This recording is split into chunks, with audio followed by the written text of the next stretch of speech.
você mesmo que está aí desse lado. Estamos aqui mais uma vez. Acomode-se, que a caixa está aberta. Roda a vinheta aí.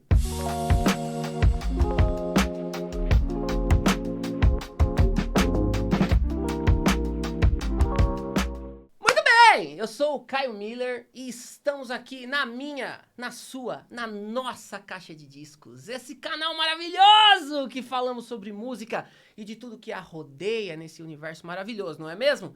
E lembrando que o Nossa Caixa de Discos é o canal do YouTube do fantástico Oca Studios. Sim, meu amigo, se você quer gravar seu podcast, gravar seu curso online, trazer sua banda para ensaiar aqui, pode trazer, que tem todos esses serviços e a coisa vai ser muito louca, porque o bagulho é doido aqui.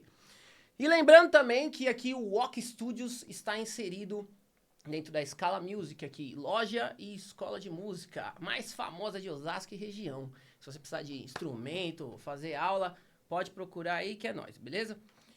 E hoje é um grande prazer aqui pra mim e estar aqui em contato com esse cara que pra mim é uma referência, tanto como músico, guitarrista mais especificamente, e como ser humano aí, um cara que transita, uma referência da guitarra instrumental e que transita por outras áreas mais sabáticas por aí.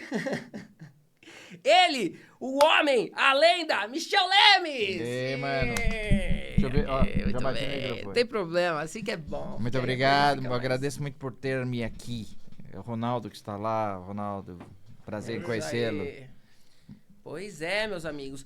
E aí, vamos aqui conversar um pouco com o Michel sobre várias coisas interessantes desse universo musical, guitarrístico, que nós amamos, né? Porque, afinal de contas, o que eu costumo dizer, o músico, ele não é só uma profissão, é a nossa essência, né? Então, a gente não é músico das 8 às 6 da tarde, como um trabalho CLT. A gente é músico porque a gente é músico, meu amigo. Então, temos muita coisa para descobrir. E já começando aqui, Michel, a gente queria saber aquela coisa, né? Que para ambientar todo mundo, ambientar os nossos... pessoal que acompanha o canal, que é um canal de música, porém não é um canal voltado para propriamente músicos, né? Então, para o pessoal conhecer um pouco você, né? A gente queria saber como que a música, ela entrou aí na sua vida e como que até onde a guitarra deixou de ser apenas um interesse para virar uma vocação. Bom, minha mãe tocou sanfona, né? Que ela chamava harmônica. Foi moda isso, né? Talvez meados da década de 50, alguma coisa assim. O pessoal comprava partituras, tinha harmônica, tinha aula talvez. Ela estudou piano também. E o meu pai, ele fez conservatório de violino.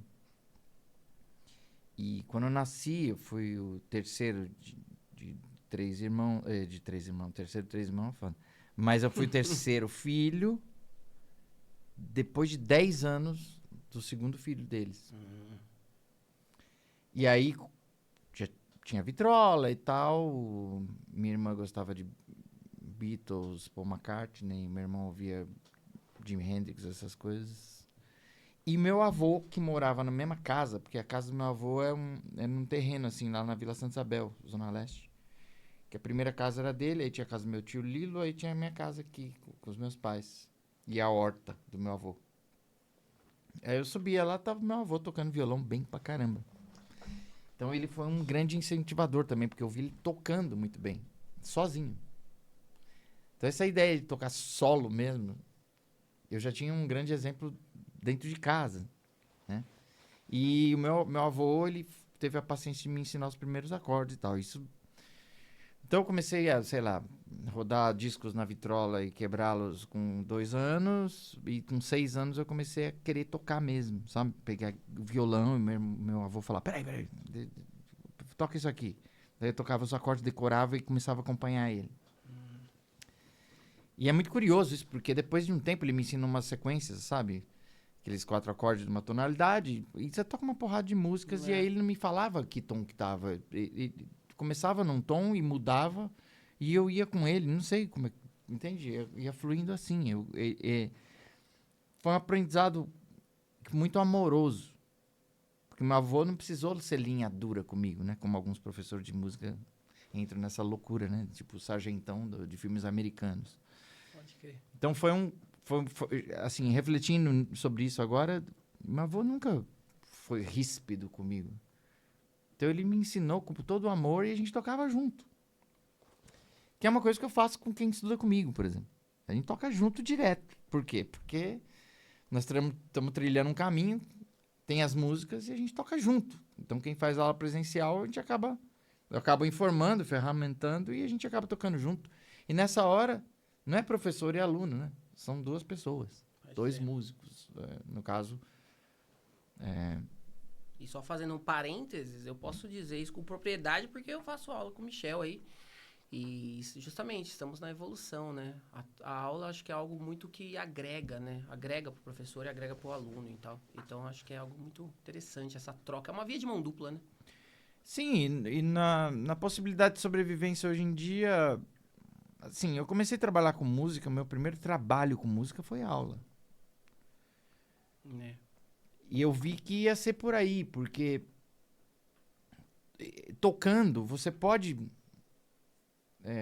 emendar nos trabalhos, você sabe disso, você toca no entretenimento também, só que agora você também tá abrindo espaço pro som instrumental, que é uma experiência que você tá querendo ter diretamente, a profundidade disso é um negócio cósmico. Muito. Então, as aulas, elas acabaram sendo a primeira coisa que apareceu, eu realmente abracei, comecei a fazer, e eu comecei a perceber que elas iam possibilitar que na hora que eu fosse tocar, eu não fizesse concessão pra ninguém. Então isso não é nem uma valentia, nem nada, entende? É só que eu estive no entretenimento, toquei 4 anos de banda de baile, 4 anos de Fábio Júnior, e, mano, eu não quero. Eu não tô afim. É o lance do propósito que a gente tava falando em off aqui, né? Que a gente tava conversando justamente sobre isso. A sincronicidade da coisa tá muito louca hoje, né? Porque a gente já entrevistou o Rodrigo hoje de manhã falando muito sobre isso. E agora a gente tá caindo nesse assunto de novo, tá vendo? A questão do propósito é algo importante, né? Eu acho. Eu tenho uma observação sobre isso aí, que é assim, no começo da Mal-Estar na Cultura do Freud, ele abre ali dizendo a vida não tem propósito. É verdade, né? O bagulho já dá no peito, assim, ó. E isso me faz entender o seguinte, mano.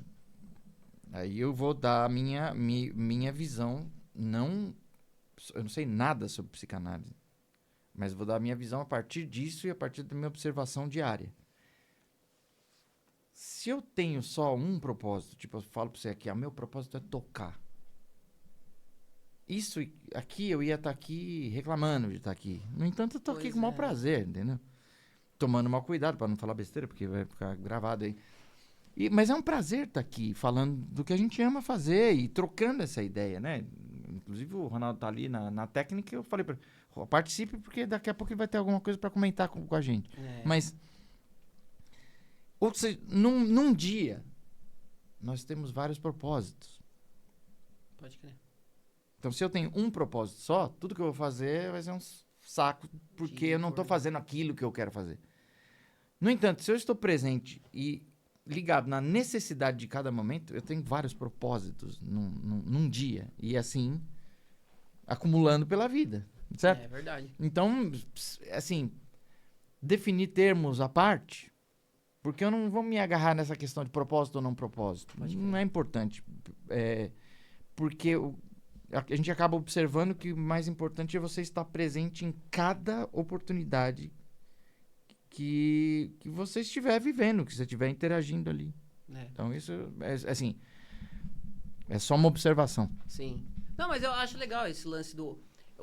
eu acho que, pelo menos na minha opinião, essa questão do propósito, tipo, que nem a gente tem um propósito de ser um músico e uma pessoa melhor, porque eu acho que o artista, Sim. né, porque aquele papo que falam assim, tem que separar o artista da pessoa.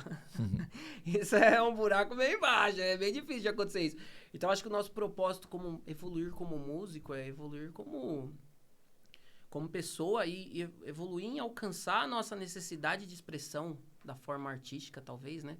Mas dentro disso tem uma cacetada de pontos, né? Não é, tipo, Sim. justamente um propósito tão concreto, assim, de tipo, ah, é isso, vou rodar em torno disso. Tem umas coisas que tomam forma, né? Não, e só esse tópico que você trouxe da questão da pessoa e da arte é doido pra caramba, né? Porque, de novo, eu preciso falar da minha experiência direta das coisas, né? Porque a gente pode se reunir aqui e ficar citando livros e frases. E não me interessa isso. Me interessa uma coisa mais real. Tanto é que eu me baseio nisso nas próprias aulas. Pode crer. Então, eu comecei a perceber que tem pessoas que tocam muito bem. Só que tem um teto. Elas vão ser mecanicamente eficientes, só que não passa disso. Não vai para transcendência. No entanto, eu tocando com outras pessoas, mais velhas, na maioria das vezes, e hoje, muitas vezes com gente mais nova que eu, não é mais dó sustenido. São mensagens, imagens, sentidos, significados. Então, isso que eu chamo de transcendência. Transcende de técnica para mensagem, significado, sentido. Então, eu comecei a ver que eu toquei com algumas pessoas que eram mecanicamente ok, que tinham boa memória, que tinham bom ritmo, que tinham uma boa assimilação do que ouviam, só que elas não eram elas mesmas, tocando. E aí, isso que você falou, da questão da pessoa e da música, pra mim começou a ser uma coisa importante, porque como é que eu vou conviver com uma pessoa, cara?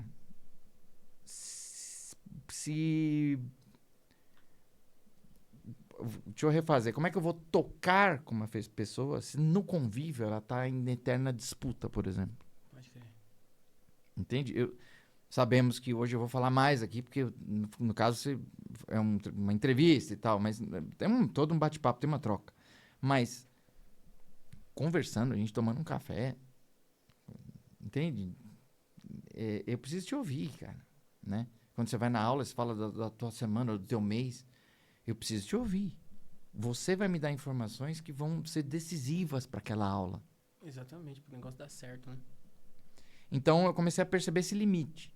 Então, é engraçado isso, porque tem caras que são até meio vis. E caras que são até... metem, assim, uma coisa de classe em cima do menino que vem falar com eles numa feira da música, por exemplo. Nossa, sim, quantas vezes eu não vi isso? Jovem. E, tomando expor, cara. e aí você começa a ver que esse limite é o mesmo da música. Porque são pessoas, às vezes... É uma área muito limitada essa que nós estamos falando. São poucas pessoas que tocam bem, mas se você for reparar mesmo, não tem nada delas. É como se elas regurgitassem coisas do outro. Não tem um discurso próprio, porque a própria visão de mundo dessas pessoas é horrível. Né? É o famoso refrão, né? Fala demais por não ter nada a dizer. Renato Russo já dizia isso. Também, e tem uma questão de performance, de meter hierarquia em cima do outro. Então, quando eu comecei a observar isso, e eu comecei a fazer meus próprios grupos, eu falei, eu não quero isso. Não quero hierarquia mais. A ideia melhor prevalece. Pode crer. Em casa, assim. A criação da minha filha, minha relação com a Miriam, foi assim. Peraí, o que você falou? Ah, é verdade. Eu sou um babaca. Putz, preciso mudar isso aí. Obrigado. Porque senão... Né? Então, qual a possibilidade de você tocar junto sem você ouvir a outra pessoa? Acabou. Então, eu comecei a ver esse limite aí. Só que tentando... Voltando na primeira pergunta, aí a música se tornou um negócio de vida pra mim com 13 anos. Eu tinha certeza que eu ia ser músico. Eu tinha que ser músico. Não sei de onde, mas eu já tava tocando por aí guitarra e tal. Eu falei, não, eu preciso ser músico. Eu já tinha certeza que eu tinha que ser músico. Isso é muito legal. E você lembra, porque a gente comenta muito aqui sobre alguns discos, né? A gente tem um quadro aqui que a gente fala do fundo da caixa, que a gente fala sobre discos e tal. E você lembra se teve algum disco que realmente mudou a tua forma de ouvir música e a sua percepção de... Que foi aquele momento que você falou, né? Porque eu tenho isso na minha construção como músico, que você ouviu aquele disco que você falou, caraca, bicho, esse negócio é muito legal, eu quero fazer esse treco aí. Teve alguma gravação, algum disco que você ouviu e você falou, porra, esse foi ligou a chave ali do... Teve um monte, em várias fases, né? Sim. Mas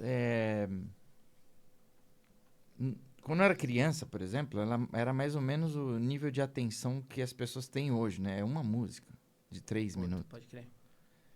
Então eu ouvia, sei lá, primeira vez que eu ouvi I'm Down dos Beatles num compacto, a voz do Paul McCartney parecia um instrumento ligado num amplificador valvulado, não sei explicar isso.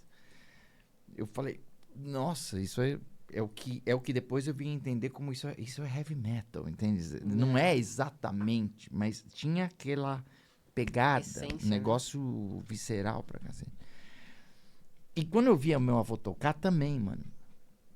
Meu avô era um homem preto, seu Durvalino Leme, pai do meu pai. E ele viveu a juventude dele em Espírito Santo do Pinhal. Depois ele foi pra São Paulo, fez família e tal. Depois de voltar pra lá. E eu vi ele tocando.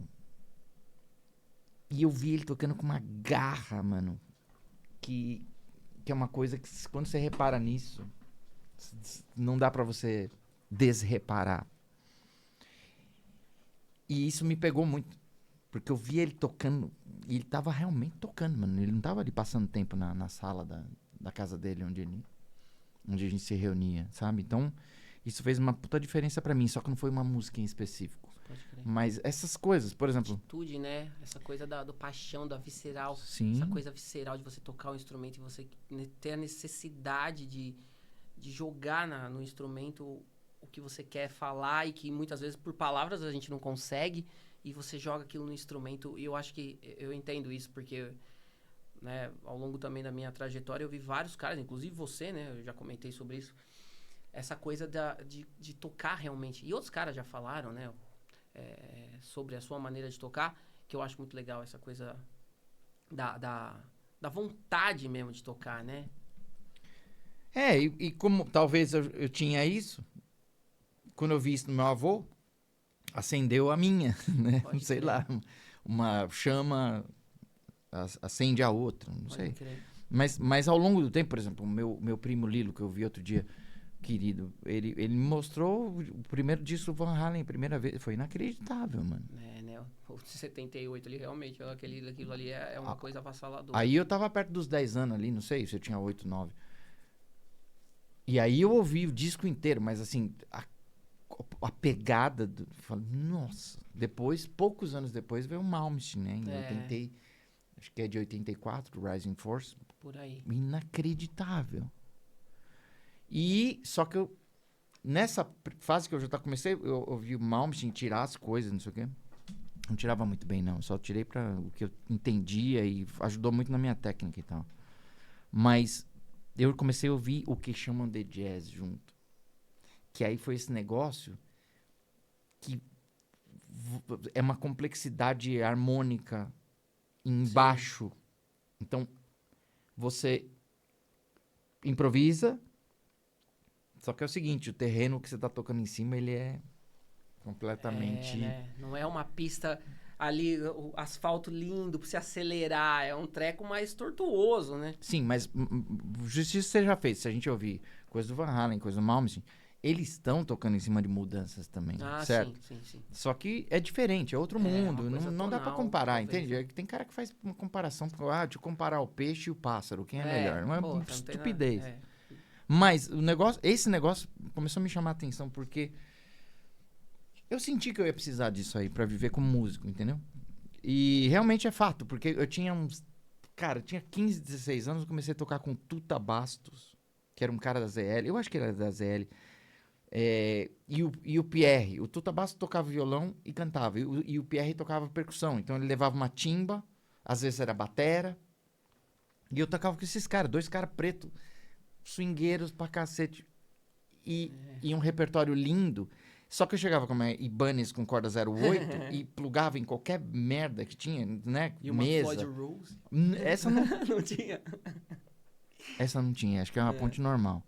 E eu acho que era daquelas pontes que se você usasse a alavanca, ela não ia voltar nunca mais. Tá. E eu chegava e eles me receberam, mano, muito bem. Outra coisa, que eu acho que a música improvisada, ela precisa dar um jeito de receber as pessoas muito bem. Putz. Porque o cara chega e fala, então vamos tocar All the Things You Are, porque é facinho. Não é facinho. Tem 1 bilhão de acordes naquela merda. Então parem, sabe? Eu já falei disso em outras entrevistas, mas eu acho que vale a pena sempre reforçar. Esses caras, eu ficava lá só ciscando aqui, não tava entendendo nada, mas eu tava ouvindo, já tinha ouvido algumas músicas, aí o Tuta, vai. E eu solava, cara, com os 3 minutos de George Benson que eu tinha ouvido até então. E eles gostavam de mim. Eu falei, então quando tinha uma oportunidade, eu nem sei quantas vezes eu toquei com esses caras, o Caio, foram poucas, na verdade. Mas as que teve, eu ia com uma alegria e com uma gana, mano, que era... E várias cenas pitorescas, né, mano? Enfim, o Pierre lá da Santa Isabel, tá aí ainda, o Pierre. O Tuta faleceu jovem pra cacete. O Pierre tá aí, de vez em quando eu encontro ele. Faz tempo que eu não vejo ele. Mas, sabe, tem um negócio aí, cara. Os caras me receberam muito bem. Eles não foram imbecis e cruéis em nenhum momento. Porque tem uma galera que já vem com aquela nariz empinado, que toca muito e não sei o que. Os caras são bem, assim, quase um apartheid ali de você toca bem, você não toca. Depende de quem. E não precisa, mano. Não precisa, porque na hora que você tira isso, sobra uma coisa que já é difícil, assim, de um grau cósmico, que é a música. Exatamente. Porra, a música já é difícil. Pra que eu tenho que tornar mais difícil sendo um cara intragável? Então, porra. Exatamente. E é legal, só pra explicar pra galera, porque, como a gente tava comentando em off, né? Uma grande parte dos seguidores aqui do Nossa Caixa são pessoas que são amantes de música, que gostam de música, só que não necessariamente são músicos e musicistas, né? E uma coisa que eu gosto sempre de reforçar em todo lugar que eu vou, então eu tento falar sempre isso, porque muita gente, quando eu falo que eu gosto de tocar jazz ou qualquer coisa relacionada a isso, as pessoas já entendem como, nossa, esse cara aí, ele deve tocar a música que toca na novela da Globo, apreciando o seu champanhe favorito, sabe? E a galera tem um pensamento muito errado, equivocado do jazz, que é um gênero preto que surgiu no final do século XIX lá. Classe trabalhadora. Classe trabalhadora com movimento de resistência e expressão própria. Né? Essa coisa do jazz elitizado vem só lá pra década de 40, lá com o jazz de salão, Frank Sinatra e outros caras dessa vibe aí, né? E quando isso chega no Brasil, chega com uma visão bem elitista. Isso tá errado, tá? Então é só pra gente falar aqui que, tipo, quando terminar o podcast, a gente não vai se juntar e tocar apreciando o vinho favorito, sabe? Não tem isso, não. Se tiver, eu agradeço, mas, assim... É porque o elitismo não tá exatamente em você comer bem e beber coisas gostosas que, porventura, você não tem acesso sempre. O elitismo disso é justamente... Pô, uma vez ia tocar no Sagrada Música ali, que você foi algumas vezes, né? Sim. E na frente do salão da Miriam ali no Campo Belo. A gente tá fazendo dentro e pago agora. A próxima edição vai ser dia 11 de julho. Eu e a Vanessa Ferreira vamos fazer um duo lá. Quero armar um repertório especial, assim. Vanessa, que é uma contrabaixista absurda também, que é a Maria. Eu ia saindo do prédio que eu morava do lado e falei pro porteiro, falando, vamos lá ver o som lá, né? Arruma alguém pra ficar aí de repente. Ele falou, mas essa música que vocês tocam lá é música de rico, né? Olha aí, tá vendo? Você percebe como chega? É uma loucura. Ou seja... Muito. E o ensino faz isso. Esses caras que estão ensinando em faculdade, eles ficam um papo que o jazz é a música superior a todas as outras. Eles não têm a coragem de falar isso. Porque pega mal hoje em dia. Mas, obviamente, nas internas, eles vão dando um jeito de passar essa ideia. Subrepticiamente, de forma covarde. E assim, é tanta loucura que o curso de bacharelado de guitarra, hoje em dia, a pessoa basicamente só toca Jazz? Como assim? Se o cara vai sair dali pra trabalhar, ele vai tocar numa banda de axé, trio elétrico, Exatamente. Rita Lee cover. Entendeu? Nossa, O que esses caras estão falando, isso, mano? exatamente. E vai se estrepar, porque, olha, eu falo por experiência própria, assim, que quando eu comecei eu entrei na época com tocar numa banda de black music, Negra Fusão. Ixi, bicho, até pegar a mão direita, o groove, o baterista tocava em escola de samba, então, mano do céu, o bagulho era louco. Então é difícil mesmo. Sim, né? e fora isso tem o Jazz Education. Esse tal de jazz que eles falam lá é o jazz embranqueado total, Nossa, entendeu? muito. Ali tudo na forminha, bonitinha. Mano, tanto é que, assim, quando o cara não imita o professor, né, que tem alguns casos. Até isso na arrogância tem que imitar. Total.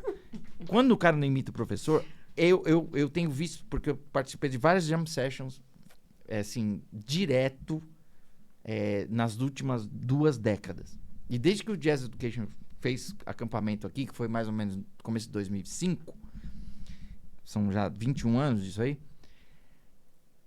a quantidade de garotos que saem tocando Pat Metheny é impressionante, mano.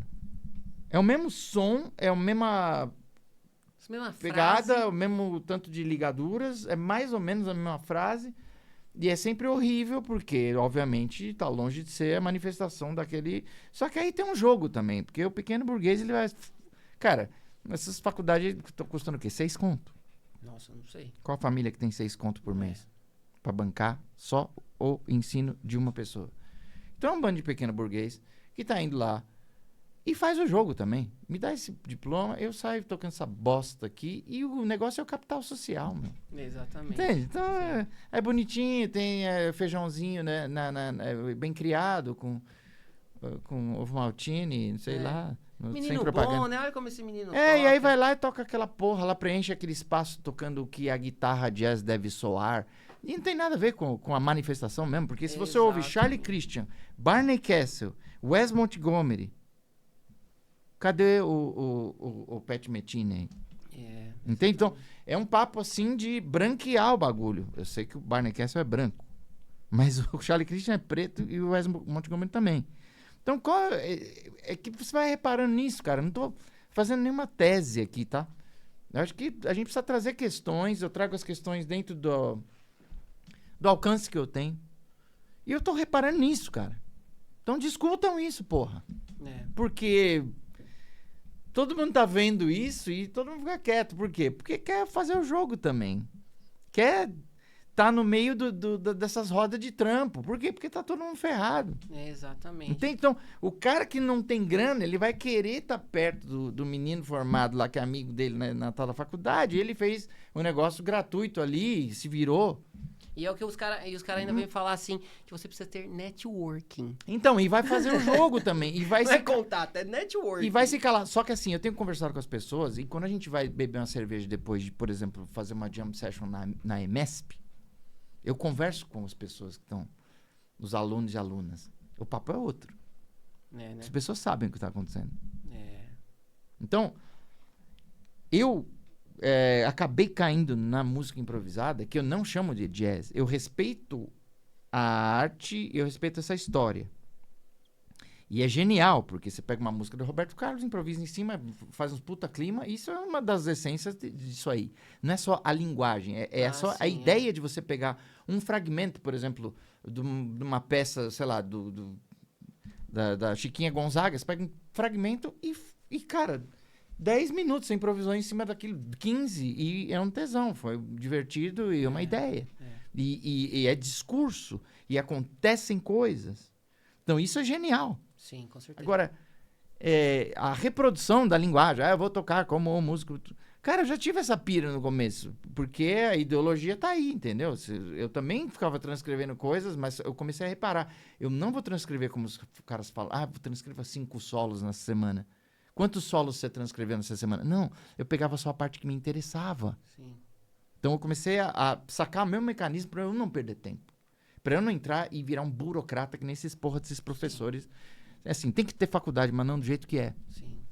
É muito louco isso, né? Só pra quem não tá entendendo, às vezes não tá familiarizado, essa coisa da música improvisada, ela é basicamente, pra quem não tem esse contato, é literalmente você tocar ali, entre 1 zilhão de aspas, o que você tá sentindo no momento com o discurso entre os outros músicos e tal. E isso começou lá realmente na música negra, com o jazz, com o blues, enfim, com esses gêneros que tem a coisa do improviso junto, né? Isso que o Michel tá falando, tem muito dessa coisa de realmente hoje em dia a gente consegue fazer música improvisada com qualquer coisa, né? A música brasileira tem grandes improvisadores, inclusive, né? Hélio Delmiro, Arismar, uma porrada de gente aí na história que foram grandes improvisadores, são grandes improvisadores.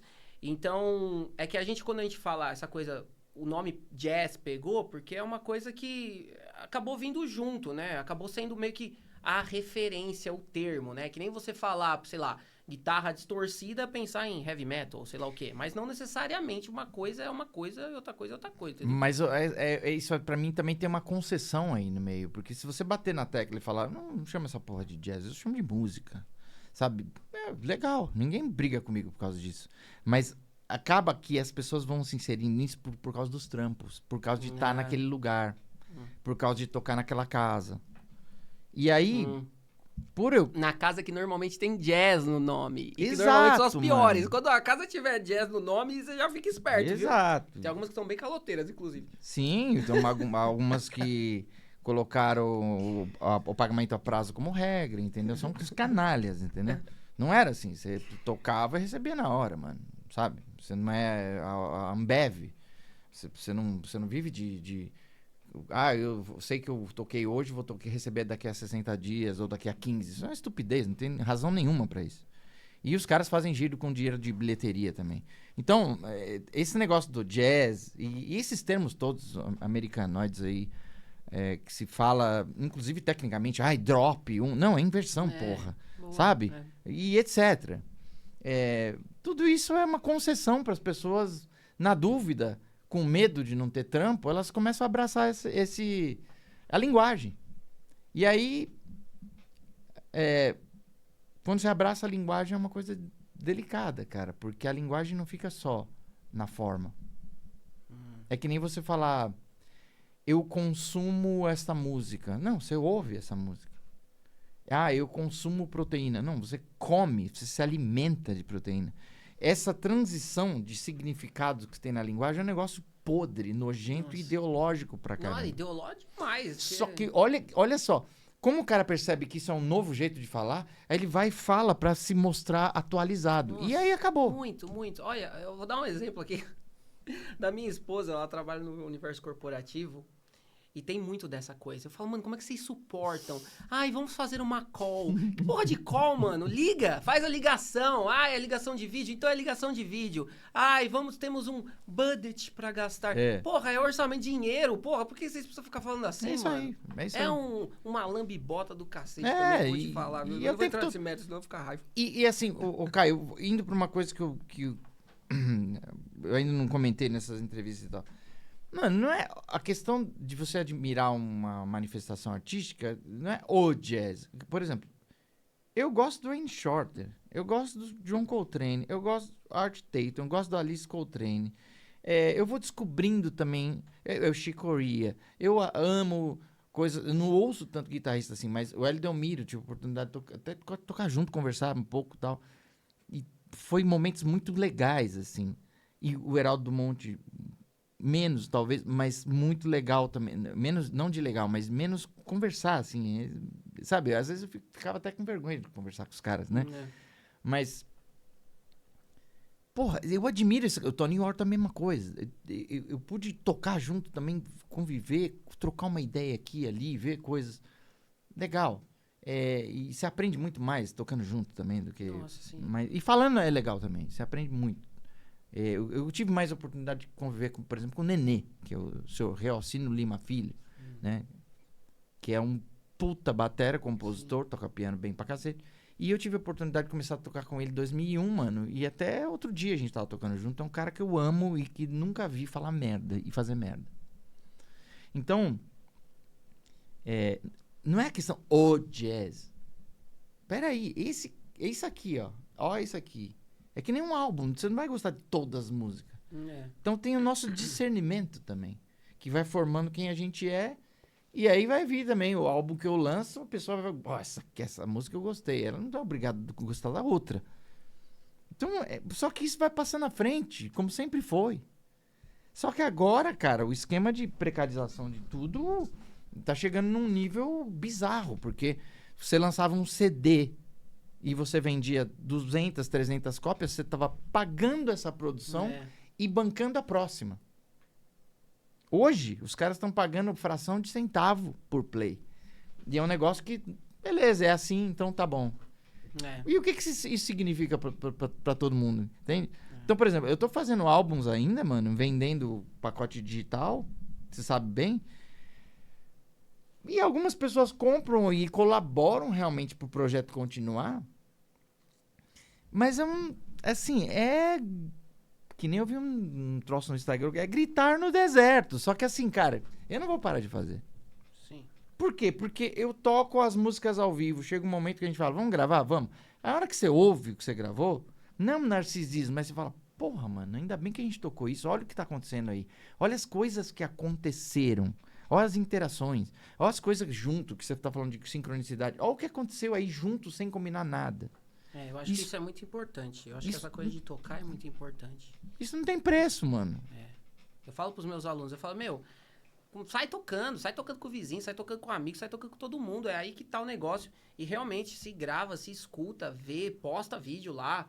Vai ter um monte de gente que tem um monte de invejoso nas redes sociais hoje em dia, tem um monte de invejoso que fala o que quer, né? Mas não se importa, se escuta, se satisfaça com aquilo.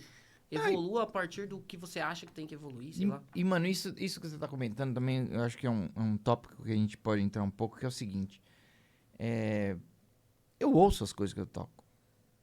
Eu sei das coisas que eu preciso melhorar e eu sei das coisas que saíram legais, porque eu insisti muito. Então é um processo, mano. Não é uma questão de você lançar porque eu lancei, eu acho perfeito. Não. Eu lanço porque eu acredito que isso aí está vivo. Que é diferente de perfeição. Então, não é um ato narcísico. É um ato de você falar, teve esse processo real. Eu compus a música aqui, pensando nesse grupo. Aí este grupo começou a tocar essas músicas ao vivo. Chega numa fase e a gente fala, vamos gravar? Vamos. Aí a gente grava. E é como se fosse uma foto daquele dia, só que é uma consequência também desse processo todo. Sim. Quando você ouve isso, você não tá ouvindo alguém lendo uma bosta de uma cifra pra acertar as notas. Ninguém tá lendo mais nada, inclusive desde o primeiro encontro. Que às vezes a gente ensaia uma vez, no máximo. Comigo tem sido assim, uma vez no máximo. Vamos tocar as músicas novas? Vamos. Mas no caso, mano, por exemplo, vou lançar... A maioria das coisas que eu lancei ultimamente aí, não teve ensaio. A gente teve a primeira data. Eu mandei as coisas por WhatsApp, os caras decoraram e a gente chegou tocando. E aí eu sempre tive dúvidas. Puta, mano, como é que a gente faz tal coisa? Aí na segunda vez a gente fazia de outro jeito, entende? Sim, acontece. É um processo, mano. Claro. Então, é o tesão e o prazer de fazer. E aí eu volto ao Freud aqui, nesse livro que eu li agora em um grupo de pessoas queridíssimas. O Mal Está na Cultura, ele, logo no começo também, ele fala sobre a economia libidinal.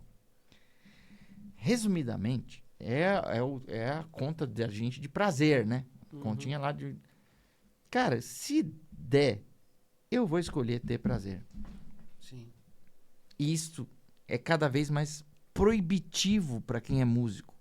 Sim. Porque eu vejo as pessoas só trampando, falando bem de um baile que fez, ou coisa que o valha. Quando você fala, isso é o cúmulo da precarização. O cara tá lá, morrendo por dentro, tocando esse negócio. E ele sai de lá falando, é um gênio esse cara, e fala pro dono da banda, entendeu? É um lixo isso aí. Não, e é muito louco isso que você tá falando, porque assim, isso fica o recado aí pros alunos e que você pretende ser músico. Bicho, seja músico porque você ama, porque você quer fazer aquilo, porque você tem aquela necessidade. Porque realmente isso que você tá falando é algo assim, ó, que eu posso dizer com propriedade, na época que eu toquei sertanejo com uma cantora, e a gente fica com um clique, com a guia, né?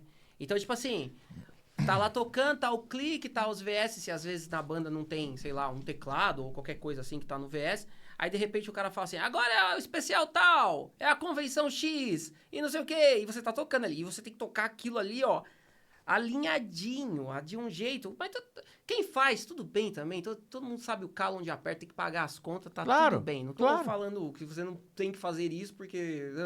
não. Mas eu tô querendo dizer, embasando isso um pouco que você tá falando, dessa coisa do amor de tocar, do amor de ser músico, da vontade, da necessidade. Miles Davis falou isso numa entrevista, parafraseando ele, quando perguntaram, você tocaria mesmo se ninguém te ouvisse? Ele falou, claro, porque essa é a minha essência, é isso que eu faço, é isso que eu sei fazer.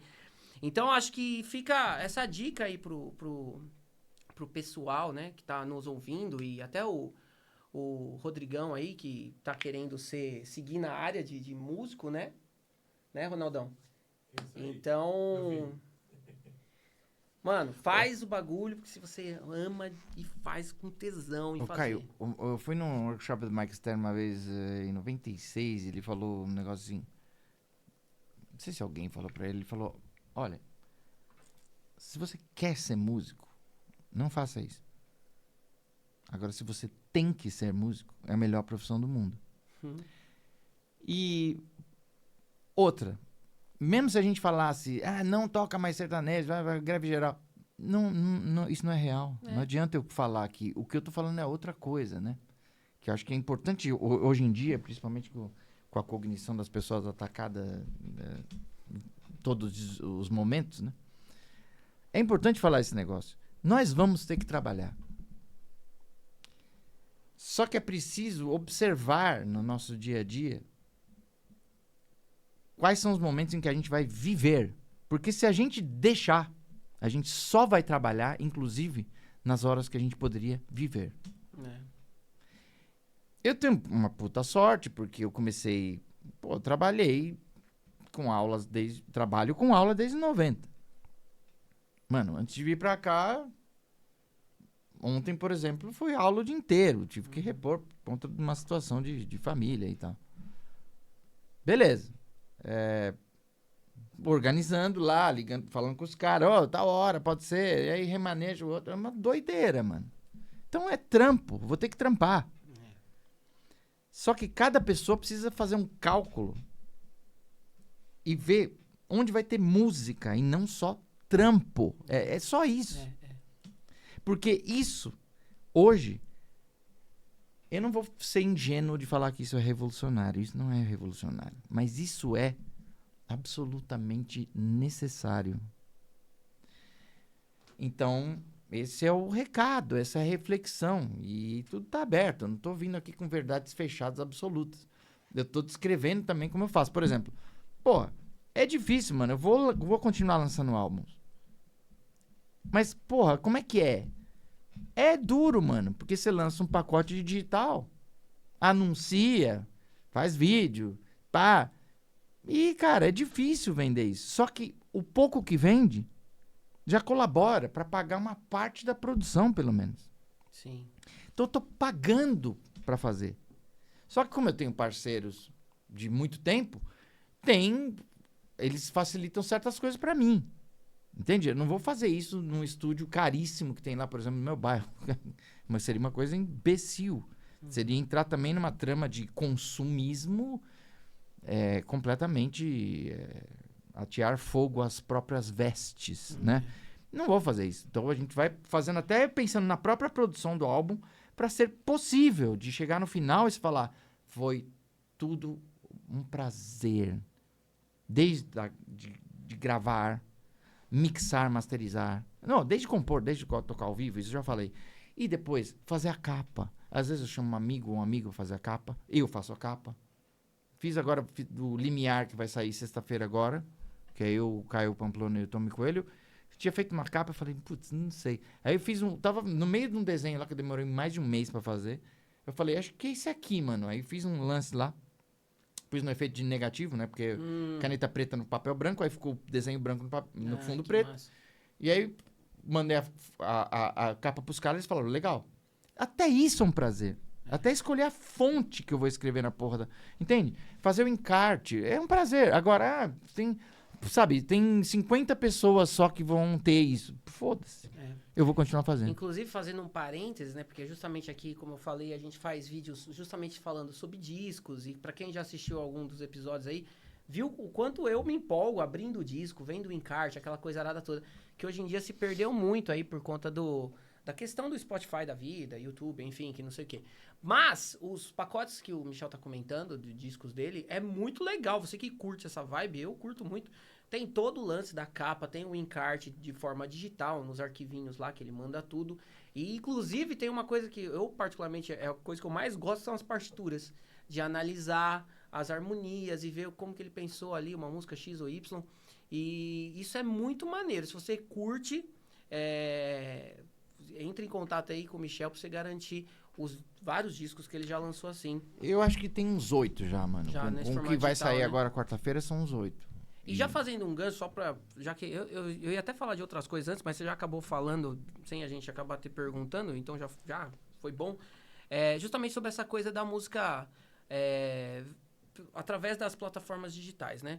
Porque através disso, apesar de você, que nem você falou, 50 pessoas acabam comprando ali. Não, varia, entendeu? Mas eu acho que isso ainda acaba pagando mais ainda do que o Spotify paga a miséria, porque você quase se escraviza pra viver de Spotify. Caio, se eu vendesse um pacote digital, a comparação do gráfico, o que o Spotify vai me pagar e o que um pacote digital me paga, a comparação é isso. Né? Certo? Já é abissal.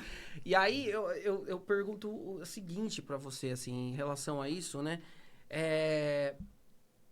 Aonde que você acha que isso pode chegar a nível da sobrevivência do músico mesmo, em sobreviver só realmente da música, da gravação e coisa e tal, sendo que a gente vive refém de rede social, de algoritmo, de plays, de cliques, e aí pra você ter mais plays, você tem que pagar, porque você tem que impulsionar o post do diabo do cabeça da linguiça, de não sei o que, pra você conseguir ter mais.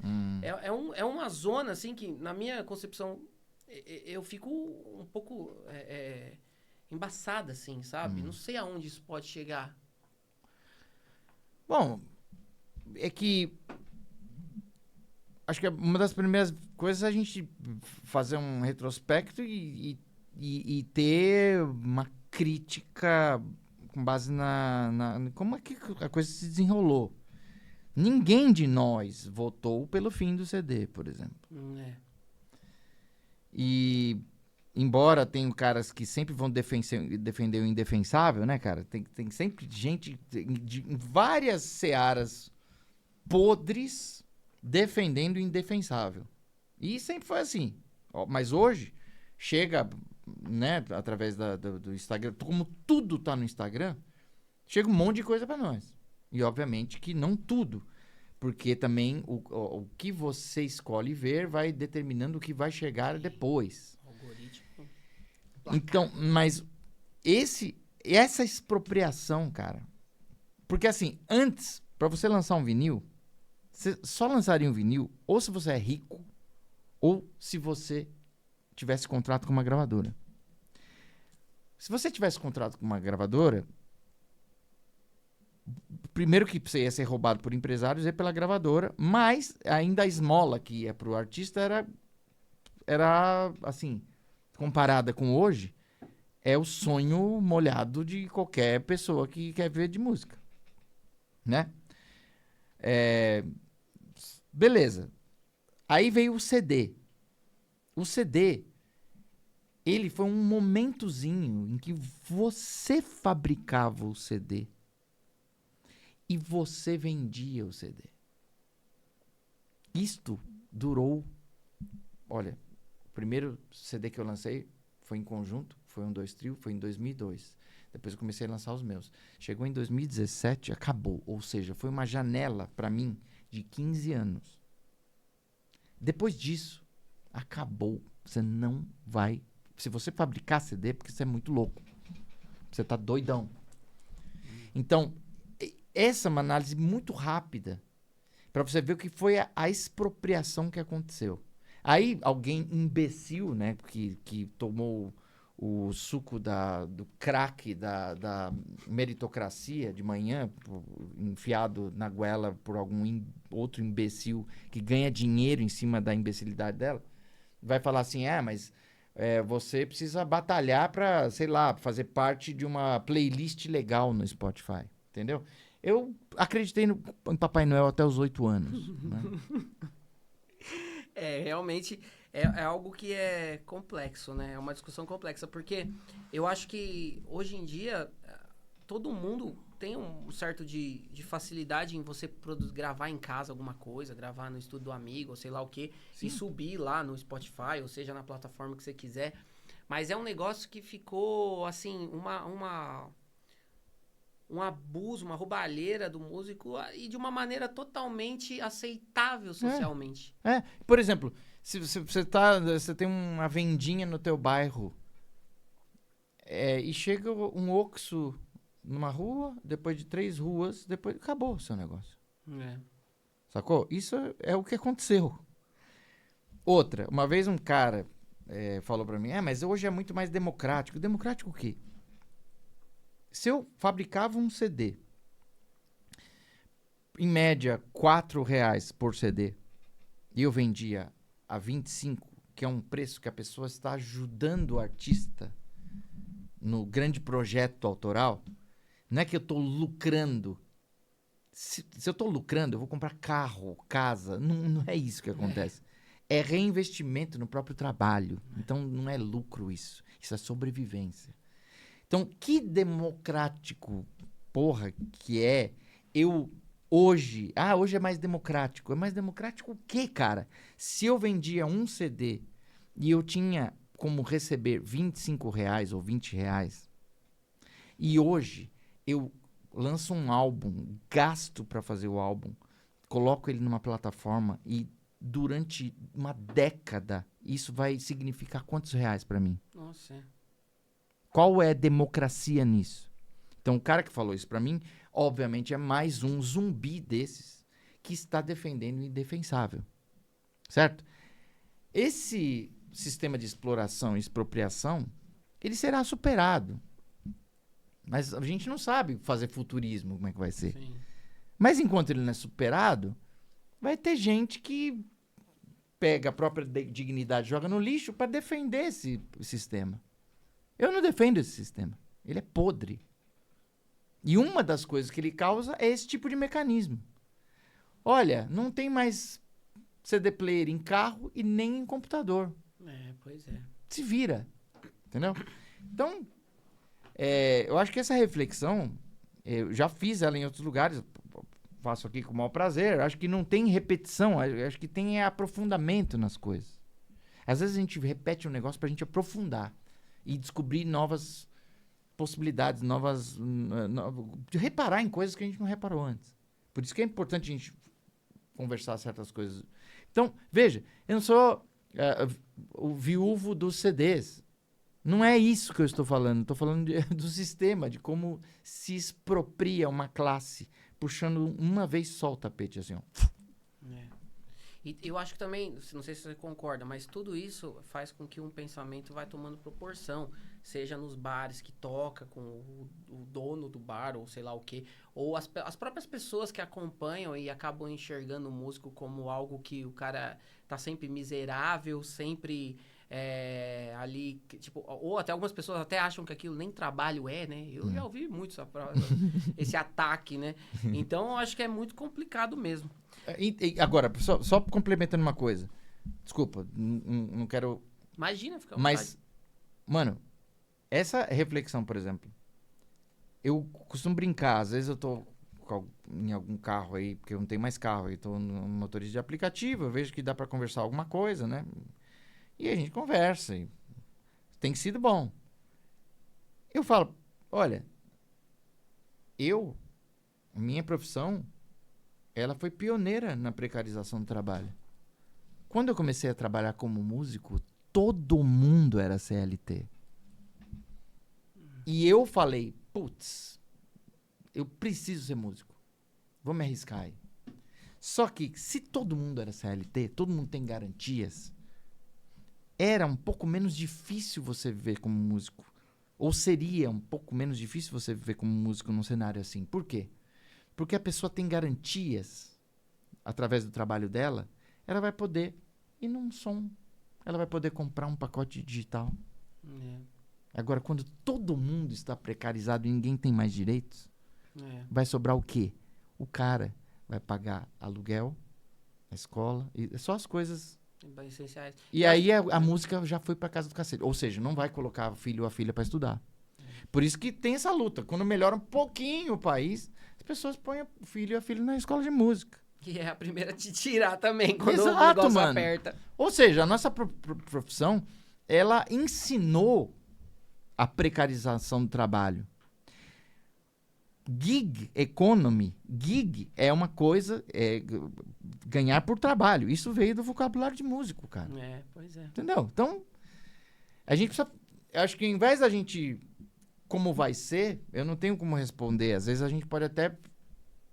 Mas eu acho que vale a pena, às vezes, você voltar no tempo e ver o que aconteceu, juntando perspectivas de um e de outro. Porque talvez aí você... não fica tão importante quanto você tentar acertar algum futurismo.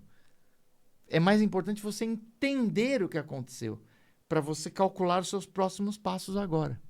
Sim. E, cara, a gente tem uma margem ínfima de vida nessa porra. O resto é trabalho. E aproveitando já que você falou dessa coisa de precarização, eu não sei se você pensa, eu acho que isso também influencia muito, mas a gente vive uma precarização do acesso à arte muito grande, né? Uhum. Então, a gente tentar chegar e conseguir lugares até para tocar. Porque assim, o pessoal quer ouvir o que ele escutou na rádio, o que ele viu no programa de sábado da TV ou qualquer coisa do tipo. E você concorda que essa precarização do acesso à arte dificulta muito também que a gente... E ó que eu não tô falando isso aqui como elitista nem nada, muito longe disso, né? Tipo, eu toco música instrumental e eu tenho dificuldade de tocar isso. Até porque eu participei de um projeto da prefeitura, que era o Praça Cultural, que eu fui sozinho tocar temas e um monte de gente ficou lá e curtiu, tá ligado? Mas essa precarização do acesso a isso dificulta muito também a vida, Claro. não é? Mano, quando os caras pegam o teatro do container, põem abaixo, vai fazer o que ali? Outra, tem uma... Eu tive acesso a uma matéria de um texto de um cara que ele falava sobre a arte, ela foi cindida da vida cotidiana. Para você ver alguma arte, você tem que ir ali naquele teatro. Para você ver alguma arte, você tem que ir ali naquele bar de música ao vivo. Não tá acontecendo durante o dia, as pessoas, entende? É até ridículo você falar, cadê a música no trabalho? Eu sei até que tem gente que faz algum trabalho besta que dá para ouvir música durante, beleza. Mas qual é o nível de absorção e de sociabilização disso? Então a arte realmente foi cindida do cotidiano e para você ter acesso a ela, você tem que buscar. Ela não vai chegar a você. O que vai chegar a você é só o que está sendo pago e muito bem pago para chegar a você. Quais são as propagandas que estão tendo, por exemplo, num vídeo qualquer que você está vendo no YouTube e tem um vídeo de música lá que é patrocinado? O que está rolando? É o sertanejo agro. Saca? Então, mano, não tô fazendo guerra com ninguém aqui, não. É só reparar na realidade. Mas Entende? Qual é o papo que rola aí? Não, e é muito louco, entende? né? Qual a reivindicação que esses caras fazem? Não, eu vou falar de bebedeira. Não, tudo bem, cara, mas o que mais? Mas aí você vai ver o sertanejo mesmo, como era, e não sou saudosista, só tô falando. A origem do bagulho não era uma coisa, estou com a minha picape que custou 300 mil.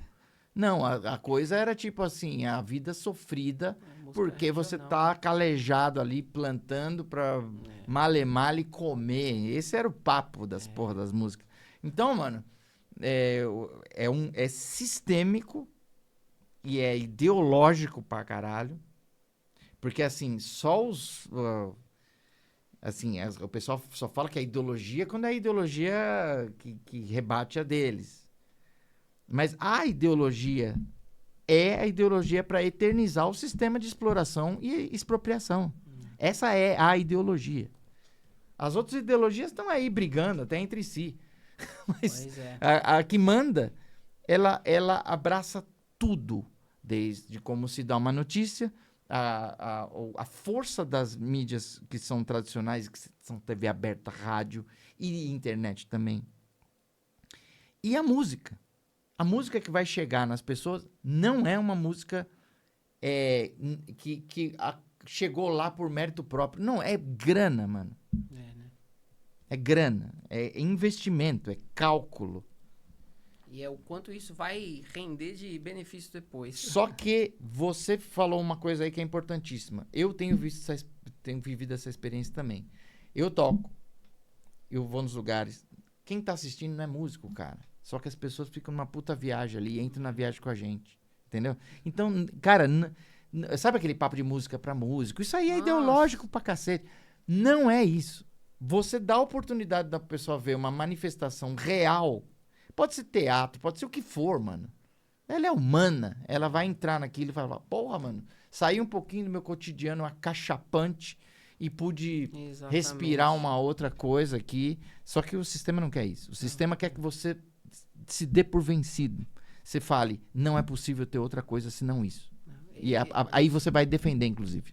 E isso é tão louco, porque aqui mesmo, né, os alunos que a gente tem o contato, principalmente os alunos mais adultos e tal, que às vezes o cara tem um pouco de lucidez de buscar na aula de música alguma coisa, um refúgio ali, e sem mentira nenhuma. É muito louco, assim, que às vezes eu converso com o pessoal e falo, e aí, mas você tá afim de tocar o quê? O que você gosta de ouvir? Não sei, mas você não tem uma banda que você gosta, um cantor, uma cantora, não sei o quê. As pessoas, elas estão vivendo numa vida tão maluca, insana porque tá todo mundo precarizado, igual você falou, que as pessoas não conseguem ter, tipo, degustar justamente arte da sua maneira. Não tô dizendo de você degustar um monte de linguagem artística. Você ouviu o que você gosta, o que você tá afim de escutar, a banda que você gosta, sei lá, qualquer coisa do tipo. E aí, fazendo um gancho, uma de várias outras perguntas que eu tinha feito aqui, mas o que você considera essa coisa de... Porque eu falo pro pessoal, meu, pega pra ouvir um disco, igual quando você vai no cinema ver um filme, ou igual você vai pegar um livro pra ler, qualquer coisa assim. A música virou um treco meio que de segundo plano, normalmente, pras pessoas, né? Claro. E o que você acha que você pode dar de dica pro pessoal que, justamente, nossos ouvintes gostam muito de ouvir música, né? Porque esse canal é justamente falando sobre discos e essa coisa toda. O que você acha que significa ouvir de verdade? Você ouvir com essa atenção, com esse... E eu não tô dizendo, obviamente, do ponto de vista técnico, qualquer coisa do tipo. Mas só do tipo, da possibilidade da imersão, talvez, mais completa, pro cara conseguir degustar aquele conteúdo musical da mesma forma que ele assiste um filme do começo ao fim e ele entende o filme, sabe? Não sei se estou sabendo dizer o que tô querendo dizer. Primeiro que nós estamos num momento que as pessoas jovens, por exemplo, não têm perspectiva nenhuma, entende? Algumas falam, não quero fazer o que eu gosto, não, vou só vender a minha força de trabalho mesmo, porque é isso que sobrou. Isso é horrível. E eu não estou condenando essas pessoas, estou falando que isso é um sintoma. É um sintoma já agravado, né? Que a pessoa já desistiu Não, é isso aí mesmo. É um sintoma dessa sociabilidade. Então, aí, por exemplo, a pessoa vai ter que ter um ato heróico de buscar lá no fundo algum interesse por alguma coisa, só que é isso que vai salvar a vida dela, muitas vezes. Você lembra na pandemia quantas pessoas começaram a elogiar a música, né? Os mesmos animais que falavam, nunca precisei de um músico para resolver as coisas, eu precisei sempre de advogado e médico. Só que na pandemia tava chorando lá, agradecendo, porque tinha alguém tocando na porra do hall do prédio classe média dele, né? Entende? Então, é nojento isso aí. Agora, tem um outro... Se vier esse heróico interesse lá do fundo, buscar forças no meio desse cotidiano... Tem um papo que o Coltrane falou pra prima dele, interessante. Ele falou, ouve isso aí, presta atenção primeiro na bateria, ouve essa faixa aí, pá. Agora presta atenção no baixo. Agora volta e presta atenção no saxofone. Agora presta atenção no piano. Agora ouve tudo. É uma saída. Entende? Então, mas tem várias outras saídas, entendeu? Por exemplo, a pessoa fala, qual a música que te pega, assim, você ouve e te dá uma emoção? Vai nela primeiro, porra. Então, é isso aí, tem várias. Todo mundo tem alguma coisa assim. Agora vai ter alguém que vai falar, eu não tenho. Então é exceção. Não cabe aqui nesse papo. Eu não vou ficar que nem esses caras imbecis falando, mas tem fraude em tal coisa, por isso que... uma estupidez, né? Nem vou citar exatamente do que eu estou querendo falar nesse exemplo, mas voltando para a música, tem várias estratégias, talvez. Mas talvez nesse momento que eu reparo e refletindo, não sei se estou errado, é a pessoa ter uma janela no dia a dia dela para falar, eu vou ouvir uma música que me traz alguma coisa. Que não vai ser só um ato de deixar uma coisa em quinto plano enquanto eu trabalho. Talvez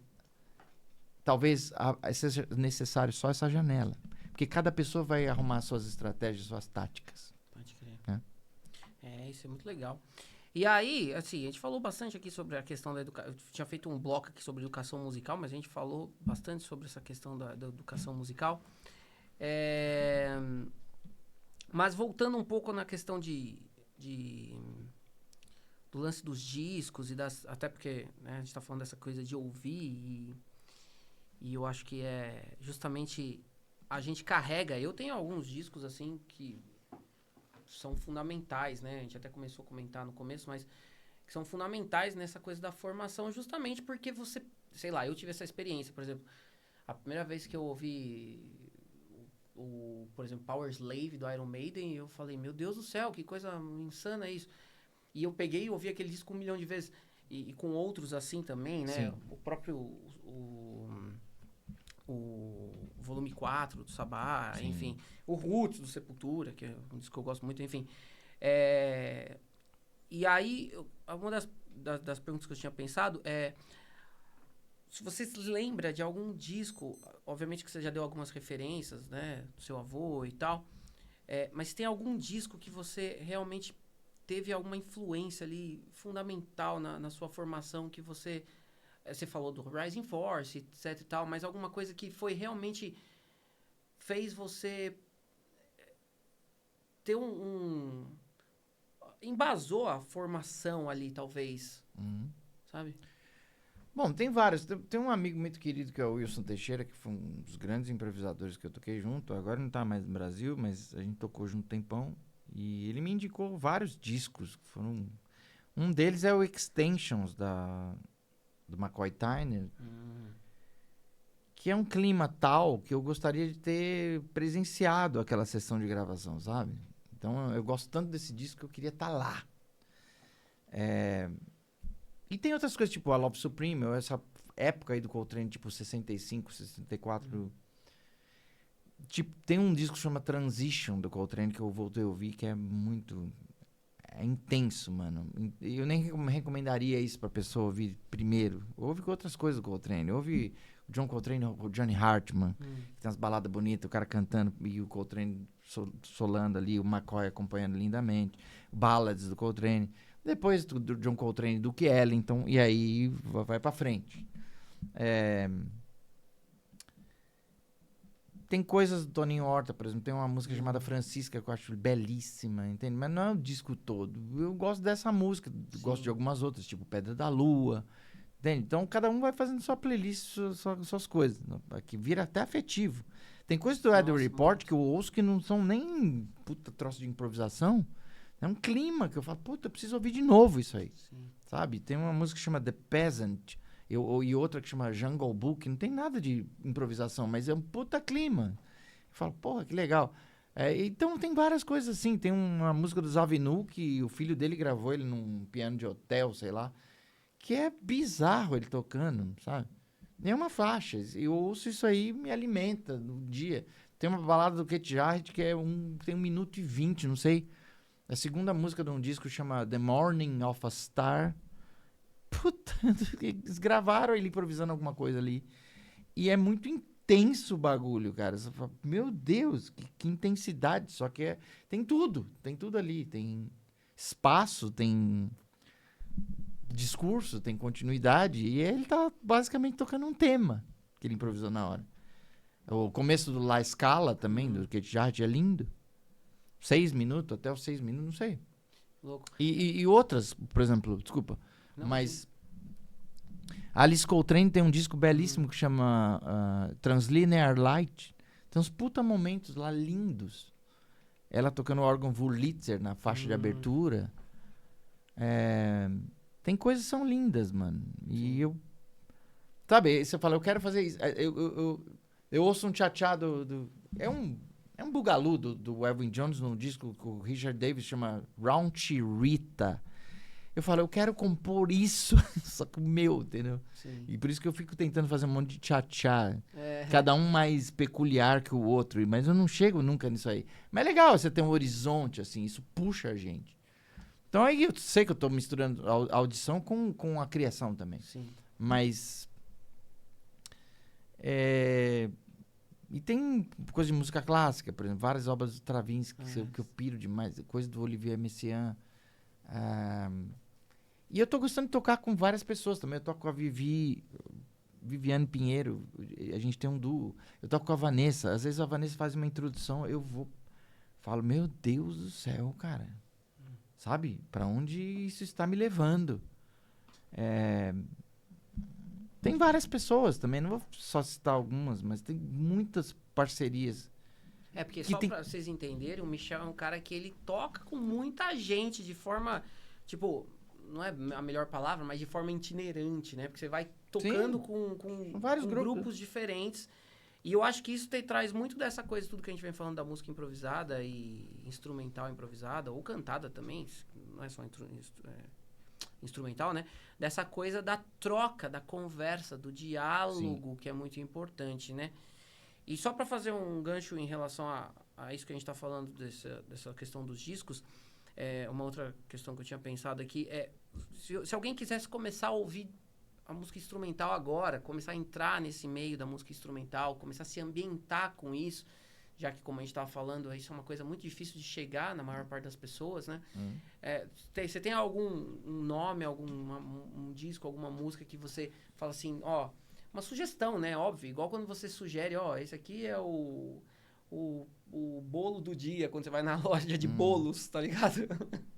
Tem algum disco, alguma música que você sugira pra pessoa começar nesse universo? Porque tem algumas coisas que são um pouco mais... A gente precisa ter um pouco mais de vivência pra conseguir absorver aquilo, né?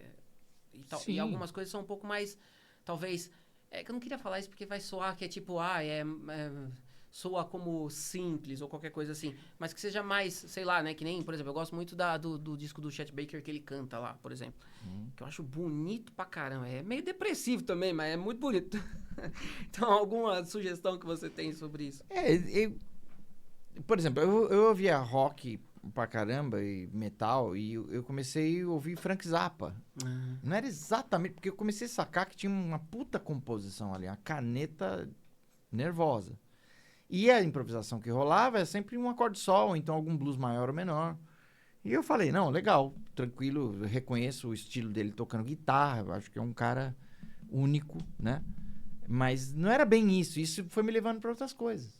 Então, às vezes você começa ouvindo um negócio até que você não vai gostar tanto, só que vai indo ali, vai sendo sugerido alguma coisa, ou amigos e amigas vão sugerindo, e a gente vai descobrindo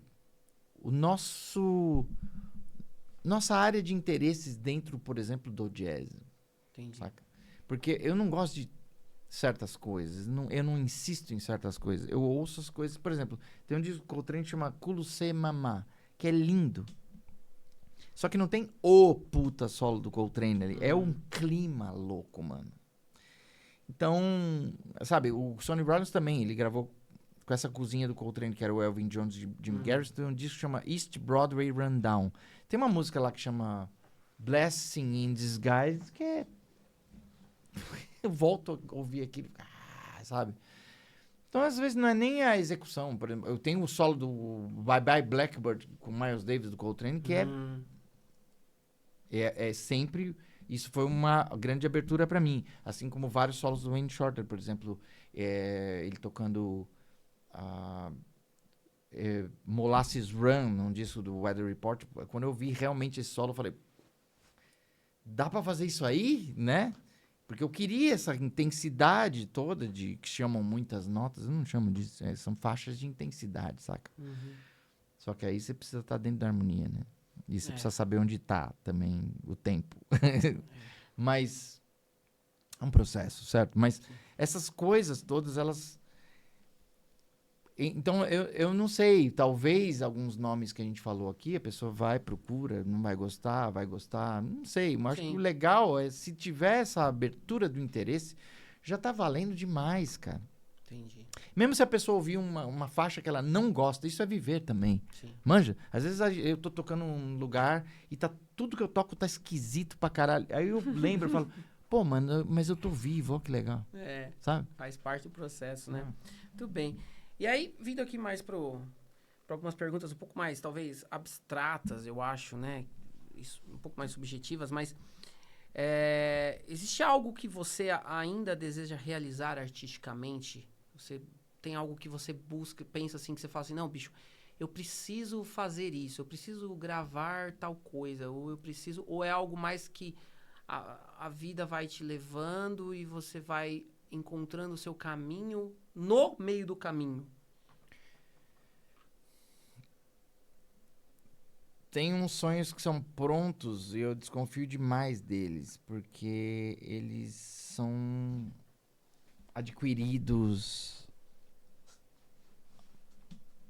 tipo, sobre o que se fala em volta de você.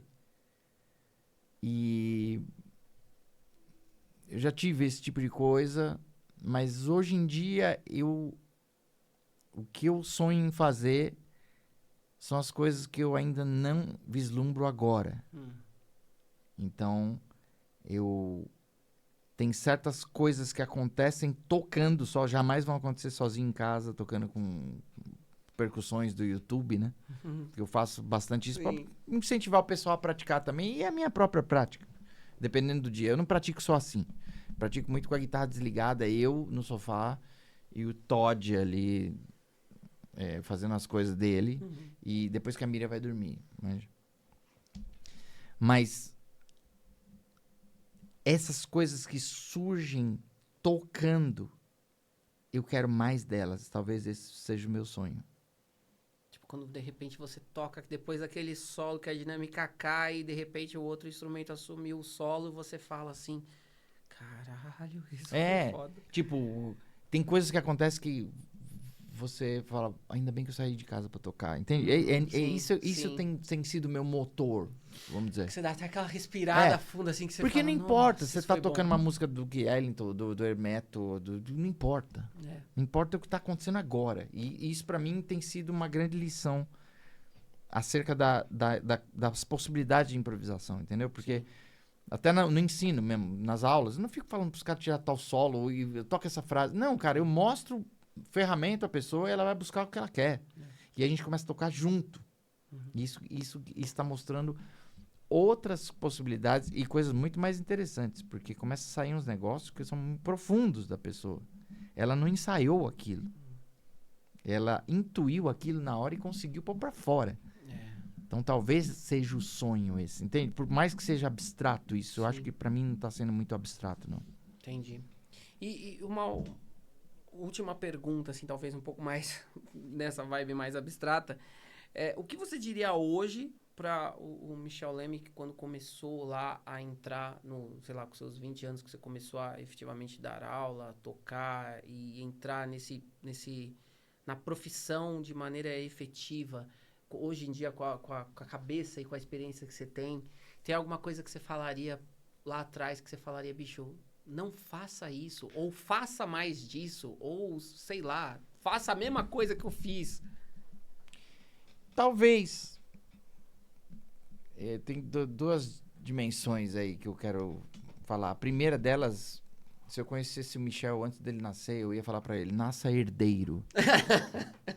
Mano. mano. Mas pode ser que eu virasse um vagabundo e não fizesse porra nenhuma. É. Mas, enfim, eu ser na história não existe. Mas esse exercício é interessante. Mas talvez se eu me encontrasse com 18, talvez eu falasse o seguinte, que é uma coisa muito minha. Seja mais desconfiado. Porque teve pessoas que se abrem e não era pra você se abrir. Entendeu? Mas eu me arrependo também, porque o prejuízo é da pessoa que é canalha e que abusa da tua confiança, né? Entendi. Mas isso, entende? Porque eu venho observando as minhas coisas, como eu estudo. Hoje em dia, de uns meses pra cá, mano, eu insisti muito em tocar as escalas, esticando elas pelo braço, fazendo uma subida só, uma descida só, esticando. Eu passo por uma digitação que tá lá no meio, que a gente sabe qual é, mas a esticada não. Nossa, verdade. Então Tem uma coluna sua de uma cover guitarra falando justamente sobre isso. Eu tenho insistido nisso, por quê? Porque eu tava meio puto comigo mesmo, porque eu tava falhando minha mão direita, às vezes improvisando. Eu falei, pô, eu preciso ter mais técnica, mas como é que eu vou ter mais técnica? Vou ficar emulando a minha improvisação? Não sei. Aí eu comecei a estudar essas coisas, que tem gente que fala que é muito básico, né? Que tem cara que prefere ler não. livros de music business, Chato pra né? É uma cacete. desgraça isso, enfim. Que sejam, enfim... É um desserviço, né? Mas eu não ligo, principalmente quando um cara desse fala que não tá estudando tal coisa, aí que eu quero estudar tal coisa, entende? Então, pra mim não interessa mais essa classificação básico, avançado, é imbecil isso. Sim.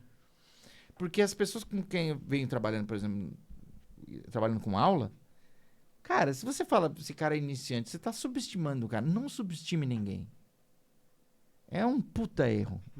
É fatal que é um erro isso. Porque a pessoa tem muitas forças ali, entendeu? Muita história. Sim. E ela tem muitas forças, coisas que ela faz bem, né? Que eu vou poder aprender com ela. E vai ser uma troca. Então, eu me mantenho estudando e tentando sacar que isso aqui é para o estudo. E eu nem tô preocupado se isso vai refletir imediatamente na performance. Eu tô mais ligado, quando eu tô presente nisso, a questão do propósito, multipropósitos, certo? Contrariando Freud. É. Mas ao mesmo tempo concordando com ele. Não é um propósito. Quando eu tô aqui estudando, mano, eu quero... O que isso quer dizer? O que mais eu posso fazer? Como é que eu posso melhorar isso aqui, ó? Então, quando eu toco uma escala, por exemplo, subo e desço ela, por exemplo, eu quero que tenha um som legal isso. Então, eu preciso praticar isso até chegar no som legal que eu quero. Sim. Ou seja, não é uma coisa que eu não estou presente. Eu estou tendo ali uma presença para chegar num ponto. Mesmo tocando uma coisa que não é música. Sim.